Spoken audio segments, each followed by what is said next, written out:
अस्सलाम वालेकुम दोस्तों, कैसे हैं आप सब लोग। मैं तो खैरियत से हूँ। आज पूरी दुनिया में एक सीरीज़ पॉपुलर हो रही है और उन्होंने बहुत सारे रिकॉर्ड भी बना दिए हैं। मैं बात कर रहा हूँ अर्तुगरुल गाजी की। हाँ दोस्तों, और इसी पर मेरे आज एक वीडियो में बनाया हुआ हूँ और उसकी पूरी फुल स्टोरी क्या है मैं आपको इस वीडियो में बताने वाला हूँ। वीडियो शुरू करने से पहले जिन लोगों ने भी मेरे चैनल को सब्सक्राइब किया है और जिन लोगों ने मेरे चैनल का हिस्सा बना है, मैं उनका शुक्रिया अदा करता हूँ। और जो नए मेंबर्स हैं, मैं उनसे भी दरख्वास्त करता हूँ कि मेरे चैनल का हिस्सा बनने के लिए जल्दी से चैनल को सब्सक्राइब कर दें और बेल आइकन को प्रेस करना ना भूलें। और चलिए वीडियो शुरू करते हैं।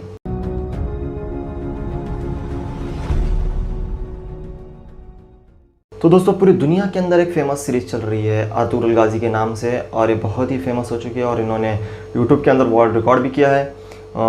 और इसकी ख़ास बात यह है कि जब कोई भी एक एपिसोड इसका देख लेता है तो उसका कायल हो जाता है और ये बहुत सारे दिलों में अपना मकाम बिठाए हुए है।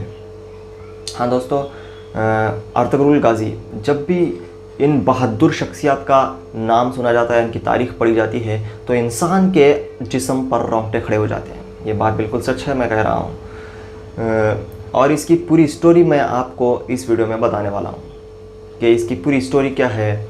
सबसे पहले कि इन्होंने अर्तुगरुल गाजी के बेटे उस्मान अव्वल ने जब सल्तनत कायम की तो यह 650 साल तक इन्होंने अपनी हुक्मरानी कायम रखी और अपनी सल्तनत को कायम रखा। और ये 3 बर्रे आज़म तक फैली हुई थी। जब माहिदा 1922 या 1923 के अंदर एक माहिदा हुआ जो इनकी सल्तनत ख़त्म हुई, तो उस वक्त दोस्तों जब ये 3 बर्रे आज़म के अंदर टुकड़े टुकड़े किया गया, इनको तकसीम किया गया, तो 40 बड़े बड़े ममालिक बने, जिनके अंदर ईरान, इराक भी शामिल है दोस्तों। हाँ, तो इसकी पूरी स्टोरी क्या है आइए जानते हैं। तो दोस्तों, 13वीं सदी के मशहूर जंगजू में से एक हैं अर्तुगरुल गाजी, जिनकी शाख मिलती है ओगोस खान से। ओगोस खान के 24 कबीले थे। उन 24 कबीलों में से एक कबीला था काई कबीला, जो बहुत ही बहादुर कबीला था और इसके अंदर बहादुर जंगजू भी थे। उस काई कबीले के सरदार सुलेमान शाह के बेटे हैं और सल्तनत उस्मानिया के बानी उस्मान अव्वल के वालिद अर्तुगरुल गाजी। तो दोस्तों, इनकी विलादत का ज़माना सन 1191 ईस्वी के आसपास का है, जबकि सन वफ़ात 1281 ईस्वी बताई जाती है और मदफून अनातोलिया के शहर सोगुत में वाक़या है। अर्तुगरुल गाजी एक बहादुर, निडर, बेखौफ, अक्लमंद, दिलेर, ईमानदार और बारौब सिपाही थे। वो सारी उम्र सल्जुकी सल्तनत के वफ़ादार रहे और सुल्तान अलाउद्दीन केकबाद ने अर्तुगरुल गाजी की खिदमत से मुतासिर होकर उनको सोगुत और उसके नवा में दूसरे शहर बतौर जागीर अता किए और साथ ही सरदार आला का अहदा भी दिया। इसके बाद आसपास के तमाम तुर्क कबाइल उनके महत्ता आ गए थे। मोतबर तारीखी हवालों से मालूम होता है कि अर्तुगरुल गाजी का ताल्लुक गज़ तुर्क कबाइल की शाख काई कबीले से था। उनका ख़ानदान बेग यानी कि सरदार कहलाता। और दोस्तों, अर्तुगरुल गाजी के बेटे उस्मान अव्वल ने अपने सिक्कों के अंदर, उनकी सल्तनत में उनके जो सिक्के हुआ करते थे, उन सिक्कों में अर्तुगरुल गाजी का निशान छपवाया था। इस वजह से वो इस बात की तस्दीक करता है कि उनका भी एक वजूद था। दोस्तों, 11वीं सदी ईस्वी में काई कबीले ने मंगोलों की हमले की वजह से अपने वस्त एशिया को छोड़ करके वहाँ से निकल करके अनातोलिया वापस आ गए, जिस वक्त सल्जुकी हुक्मरानी चल रही। दोस्तों, सल्जुकी ख़ानदान एक गज़ तुर्क ख़ानदान था जो मगरबी एशिया से और वस्त एशिया में तुर्क और फ़ारसी रिवायत में एक अहम किरदार अदा करता है। दोस्तों, सल्जुकियों के ख़ानदान में सबसे पहले इसका जो बानी है उसका नाम है सल्जुक या सल्चुक।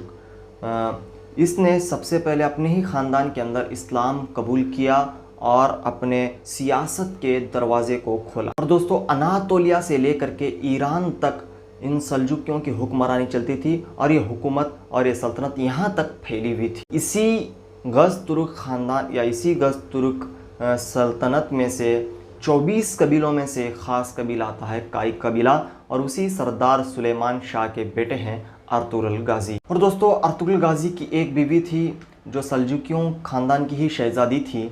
उनका नाम था हलीमा खातून और उन्हीं के कोख से 3 बेटे पैदा हुए जिनके नाम हैं गंदोज अल्प, साजी अल्प और उस्मान अव्वल। सबसे छोटे बेटे का नाम था उस्मान अव्वल। और इस्लाम की सरबुलंदी की खातिर अर्तुगरुल और दीगर उस्मानी सलातीन की मुजाहिदाना सरगर्मियों की बिना पर उमूमन उनके नामों के साथ गाज़ी का लक़ब लगाया जाता है। अर्तुगरुल गाज़ी उम्र भर सल्जुकी सल्तनत के वफ़ादार रहे। उनकी ज़िंदगी के आखिरी अय्याम में सल्जुकी सल्तनत अपने आखिरी सांसें ले रही थी और मंगोल सल्तनत पूरे अनातोलिया पर कब्ज़ा कर लिया था, जो उनके लिए सख्त तशवीश का बाइस था। और इनकी आरज़ू थी कि अज़ीम इस्लामी सल्तनत का क़याम अमल में आए। चुनांचा अर्तुगरुल गाज़ी के सबसे छोटे बेटे गाज़ी उस्मान अव्वल ने इनका यह ख्वाब पूरा किया और एक अज़ीम शान सल्तनत उस्मानिया की बुनियाद रखी। और दोस्तों, इनकी वफ़ात के वक्त इनकी उम्र थी शायद तकरीबन 90 साल की उम्र इनकी थी और इनको शहर सौगुत के अंदर दफन किया गया है। दोस्तों, अर्तुगरुल गाज़ी के सबसे छोटे बेटे उस्मान अव्वल ने उनका ख्वाब पूरा किया और 1299 ईस्वी के अंदर सल्तनत उस्मानिया की बुनियाद रखी।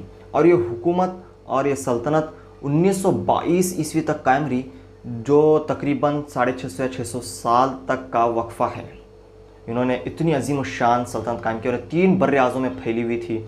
आज जब 1952 ईस्वी में माहिदा हुआ और माहिदे के बाद में जब ये बिखरे और तकसीम हो गए, तो ये 40 अलग अलग मुल्कों के अंदर तकसीम हुए। दोस्तों, इतनी बड़ी सल्तनत हुकूमत कायम हुई थी और 1922 ईस्वी में ये ख़त्म हो गई और उसके बाद से यहाँ से सियासी रंग और अलग चढ़ने लगा। अब दोस्तों, बात करते हैं जो सीरीज़ चल रहा है अर्तुगरुल गाज़ी के नाम से, उस पर बात करते हैं थोड़ा सा कि ये इतना फेमस हो चुका है, इतना पॉपुलर हो चुका है। इसके पीछे सबसे पहले इसकी ग्राफिक्स और बहुत ही उम्दा हैं और इसके डायलॉग्स जो उर्दू में हैं या तुर्क ज़ुबान में हैं, ये बहुत ही उम्दा लिखे गए हैं। इस वजह से जब भी कोई इसको देखता है तो उसका कायल हो जाता है।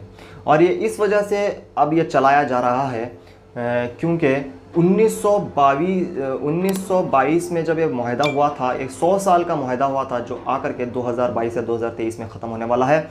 और ये याद दिलाने के लिए तुर्क सियासतदानों ने इसको चलाया है और बहुत ही पॉपुलर हो चुका है, ताकि आप सबको समझ में आए कि ये 100 साल का मुआहदा ख़त्म होने आ रहा है, तो इसके बाद क्या होने वाला है खुदा ही बेहतर जानता है। तो ये थी पूरी कहानी। अगर मेरा ये वीडियो आपको पसंद आता है तो जल्दी से लाइक बटन दबा दीजिए और जल्दी से चैनल को सब्सक्राइब कीजिए और बेल आइकन को प्रेस करना ना भूलें, ताकि आने वाली अगली वीडियो आप जल्दी से देख सकें। बहुत बहुत